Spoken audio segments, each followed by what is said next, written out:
मुरली अमृत की धारा है धारा, जो देती दुखों से किनारा। मुरली अमृत की धारा है धारा, जो देती दुखों से किनारा। भूले जीवन में हो जाए शिव बाबा मुरली में समझाए। भूले जीवन में हो जाए शिव बाबा मुरली में समझा। ओम शांति। आज की तारीख है 26 जनवरी 2022 की साकार मुरली। बाबा के महावाक्य। मीठे बच्चे, संगम पर तुम्हें बेहद का बाप मिला है। तुम आपस में भाई बहन हो, तुम्हें बाप से बरसा लेना है। प्रश्न, बाप की किस श्रीमत से हर चीज़ को पत्थर से पारस बना सकते हो? उत्तर, बाप की श्रीमत है बच्चे, तुम्हारे पास जो कुछ भी है उसे ईश्वरीय बैंक में जमा कर दो तो वह पत्थर से पारस हो जाएगा। बाबा तो देने वाला है, वह तुमसे कुछ भी लेता नहीं, लेकिन तुम्हारे पास जो भी एक्स्ट्रा है उसको सफल करो। किसी से कर्जा आदि नहीं लेना है। गीत। तूने रात गवाई सो के। तूने रात गवाई सोए के, दिवस गवाया खाए के। हीरा जन्म अमोल था, कौड़ी बदले जा। ओम शांति। गीत तो सुना है, जो अच्छे अच्छे गीत हैं वह सेंडर्स पर होने चाहिए। यह तो बाबा ने बनवाए हैं, तुम्हारी बुद्धि में और कोई शास्त्र आदि नहीं है। तुम सब कुछ पढ़े हुए हो, जानते हो, परंतु अभी वह कुछ भी बुद्धि में नहीं है। बाप कहते हैं पढ़ा हुआ सब भूल जाओ, आप मुए मर गई दुनिया। समझना है हम आत्मा हैं, अभी हम जाते हैं अपने घर, फिर इस शास्त्रों की पढ़ाई आदि को हम क्या करेंगे? वेद शास्त्र तो साथ नहीं चलने हैं। हाँ, यह पढ़ाई साथ चलती है। यह है अमर लोक के लिए अमर कथा। हमारा बाबा भी है अमरनाथ, हम सब पार्वतियाँ हैं। अमर कथा सुन रही हैं शिव बाबा द्वारा। वह है ऊंचे ते ऊंचा, वह अमरनाथ है शिव बाबा। अमरनाथ पर बर्फ़ का लिंग बनाते हैं, जिसकी पूजा आदि करते हैं। अब निराकार की पूजा थोड़ी हो सकेगी। ऐसे नहीं अपने आप कोई शिवलिंग बन जाता है, खुद बनाते हैं, फिर झूठी बातें बहुत सुनाते हैं। अमरनाथ अथवा शंकर पार्वती वहाँ कहाँ से आए? वह तो कोई मानसरोवर नहीं, सच्चा सच्चा मानसरोवर यह ब्रह्मा है। निराकार शिव बाबा है, ज्ञान का सागर। वह जब तक इनमें ना आए तब तक मानसरोवर कैसे हो?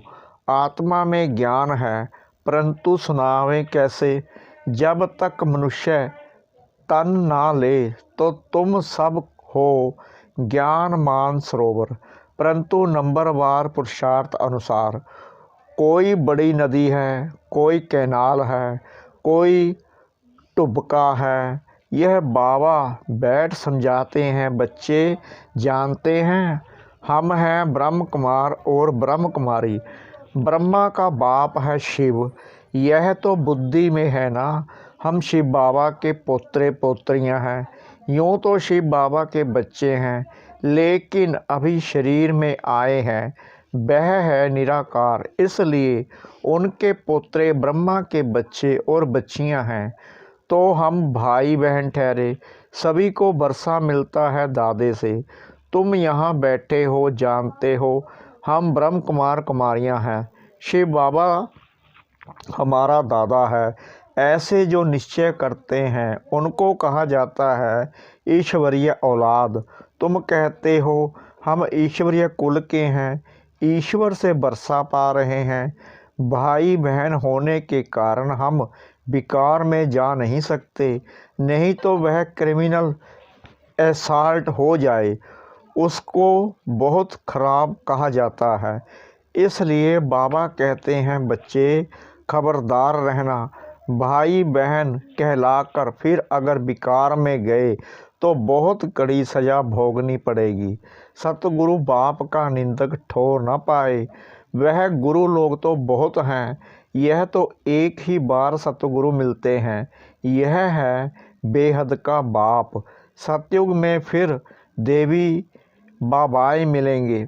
अब संगम पर तुम हो ईश्वरीय बाबा के बच्चे और बच्चियाँ। शिव बाबा ब्रह्मा द्वारा पढ़ा रहे हैं। कहते हैं हमको गॉड ने नॉलेज दी।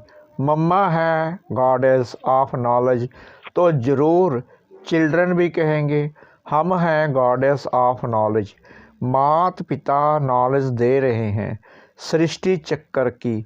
गॉड ब्रह्मा को नहीं कहेंगे, गॉड तो एक है, बाकी रहे उनके बच्चे ब्रह्मा और ब्रह्म कुमार कुमारियाँ।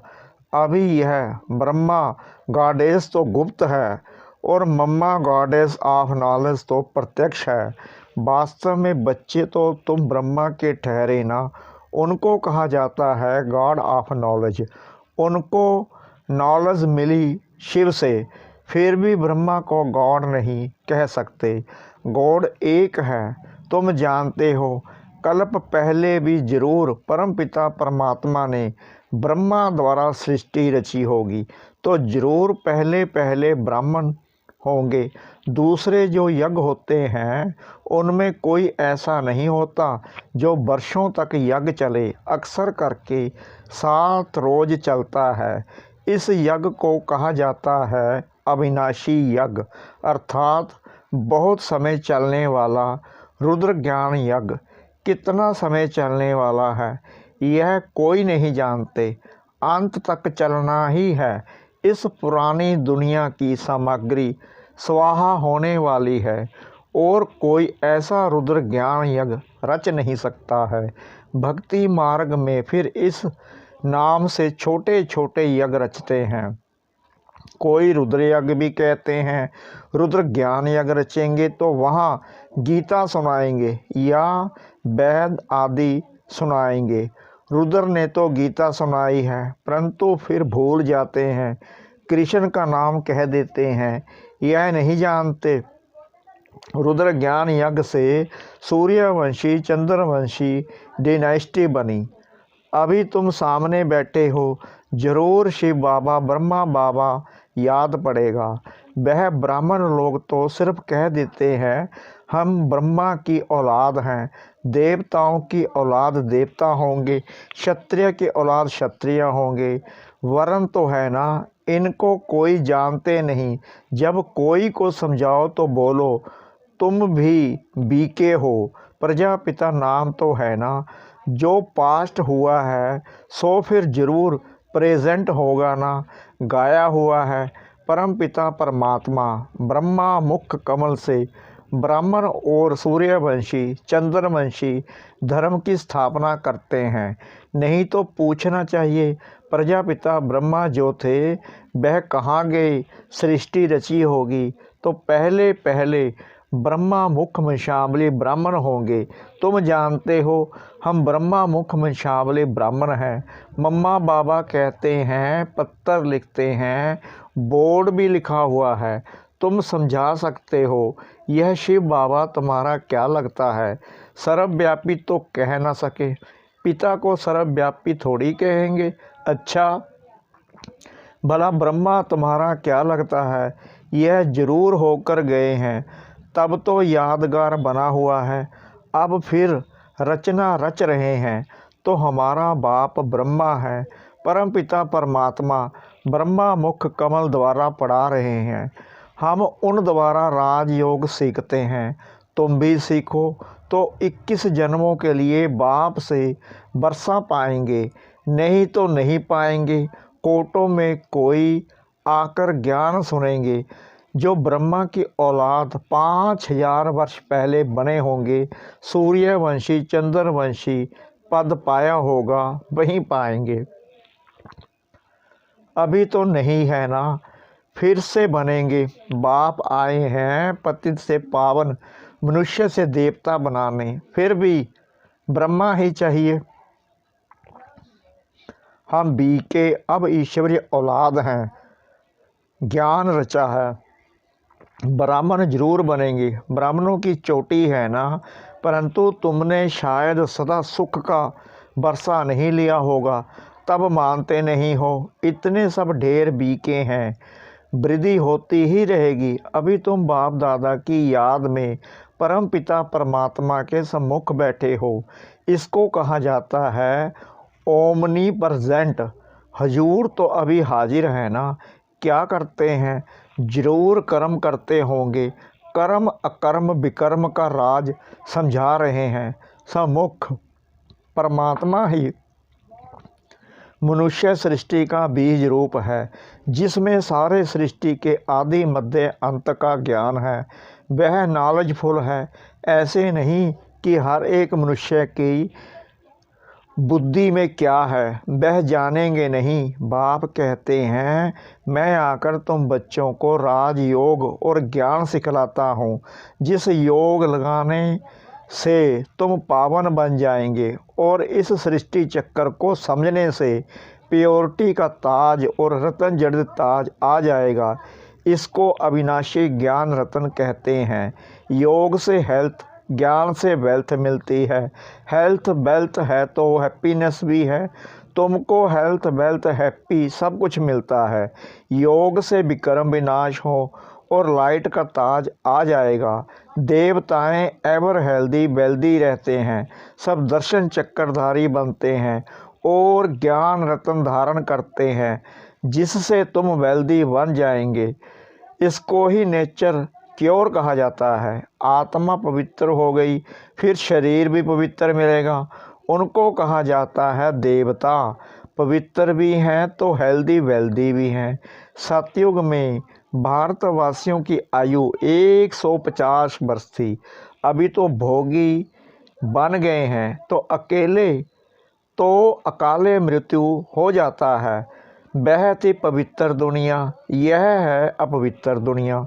बाप कहते हैं जब धर्म ग्लानि होती है तो मैं आता हूँ। अपने बड़ों को गाली देना यह भारत में ही होता है। यदा ही धर्मस्य, यहाँ की बात है। बाप बैठ समझाते हैं कि माया ने बिल्कुल ही कपूत बना दिया है। कपूत भ्रष्टाचारी को कहा जाता है। फिर श्रेष्ठाचारी कौन बनाएगा?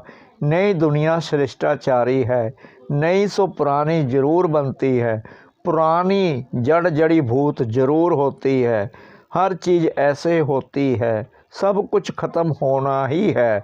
इस शरीर की भी तुमको पालना करनी है और साथ साथ यह पढ़ाई भी करनी है। ऐसे बहुत बच्चे हैं जो गृहस्थ व्यवहार में रहते नौकरी आदि करते हैं, फिर ऊंच पद पाने के लिए श्रीमत पर भी पूरा चलते हैं। बाबा को मालूम होगा तो राय देंगे, इस हालत में ऐसे करो। बताएंगे बाबा हमारे पास यह है। बाबा कहेंगे अच्छा भल मकान बनाओ। बच्चे आदि नहीं हैं तो मकान किस लिए कहेंगे? अच्छा सेंटर खोल दो, बहुतों का कल्याण हो जाएगा। एक कमरा ज्ञान देने के लिए रखो, प्रॉपर्टी तुम्हारी ही रहेगी। सिर्फ सर्विस अर्थ इन्हों को दे दो, भल किराया भी ले लो। किराएदार को कभी धनी यानी मालिक दखलंदाजी इंटरफेयर नहीं करते। ऐसे सेंटर्स खोलते जाओ, पहले तो सेंटर की पूरी संभाल करो, फिर कुछ बचत है तो बाप को मदद करनी चाहिए। यह तो भल दे सकते हो। सेंटर पर मदद देने से भी तुम्हारा भविष्य बनता है। एक्स्ट्रा है तो उनको सफल करना है, नहीं तो ख़त्म हो जाएगा। मनुष्य दान करते हैं तो दूसरे जन्म में उसका फल मिलता है। यह भी करते हो सेवा अर्थ, तो इनका भविष्य 21 जन्म लिए मिलता है। बाकी बच्चों को कभी किसका कर्जा नहीं रखना है। कर्ज है मर्ज, कर्जी को बहुत फुरना रहता है। कर्ज ना दे तो इज्जत चली जाए, परंतु मनुष्य तो बहुत कर्जा उठाते हैं। शादियों पर, तीर्थों पर बहुत खर्चा करते हैं। बाकी पेट अथवा रोटी पर कोई ज़्यादा खर्चा नहीं होता है। फजूल खर्चा बहुत करते हैं। शादी तो बर्बादी हो जाती है।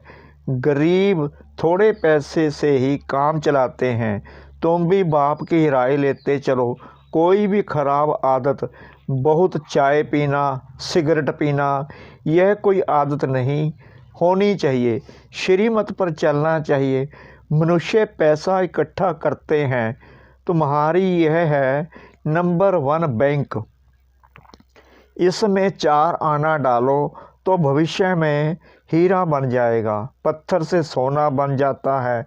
तुम्हारी हर चीज़ को पारस बना देते हैं। शिव बाबा का भंडारा सदैव भरपूर है। ढेर बच्चे हैं, भंडारा कैसे खूटेगा? इम्पॉसिबल है। फालतू तो कोई से लेना नहीं है। महल थोड़े ही बनाने हैं। बाबा है देने वाला। काम में आना होगा तो लेंगे, नहीं तो क्यों लेंगे जो फिर देना पड़े। अच्छा, मीठे मीठे सिगरा दे बच्चों प्रति माता पिता बाप दादा का याद प्यार और गुड मॉर्निंग। रूहानी बाप की रूहानी बच्चों को नमस्ते। हम रूहानी बच्चों की रूहानी बाप दादा को श्रद्धा भरी प्रेम भरी नमस्ते। शुक्रिया बाबा, शुक्रिया बाबा, शुक्रिया बाबा इस मीठी मुरली के लिए। धारणा के लिए मुख्य सार। नंबर 1, कोई भी खराब आदत नहीं रखनी है। श्रीमत पर अपना एक एक पैसा सफल कर भविष्य के लिए जमा करना है। नंबर 2, ईश्वरीय कुल का बन कोई भी आसुरी कार्य नहीं करना है। सतगुरु के निंदक कभी नहीं बनना है। वरदान, मेरे को तेरे में परिवर्तन कर सर्व आकर्षण मुक्त बनने वाले डबल लाइट भव। लौकिक संबंधों में सेवा करते हुए सदा यही स्मृति रहे कि ये मेरे नहीं हैं, सभी बाप के बच्चे हैं। बाप ने इनकी सेवा अर्थ हमें निमित्त बनाया है। घर में नहीं रहते लेकिन सेवा स्थान पर रहते हैं। मेरा सब तेरा हो गया। शरीर भी मेरा नहीं, मेरे में ही आकर्षण होती है। जब मेरा समाप्त हो जाता है तब मन बुद्धि को कोई भी अपनी तरफ खींच नहीं सकता। ब्राह्मण जीवन में मेरे को तेरे में बदलने वाले ही डबल लाइट रह सकते हैं। स्लोगन, विघ्न प्रूफ बनने के लिए दुआओं का खजाना जमा करो। विघ्न प्रूफ बनने के लिए दुआओं का खजाना जमा करो। लवलीन स्थिति का अनुभव करो। किसी भी बात के विस्तार में ना जाकर विस्तार को बिंदी लगाएं। बिंदी में समा दो, बिंदी बन जाओ, बिंदी लगा दो, बिंदी में समा जाओ तो सारा विस्तार, सारी जाल सेकंड में समा जाएगी और समय बच जाएगा। मेहनत से छूट जाएंगे। बिंदी बन बिंदी में लवलीन हो जाएंगे। कोई भी कार्य करते बाप की याद में लवलीन रहो। ओम शांति।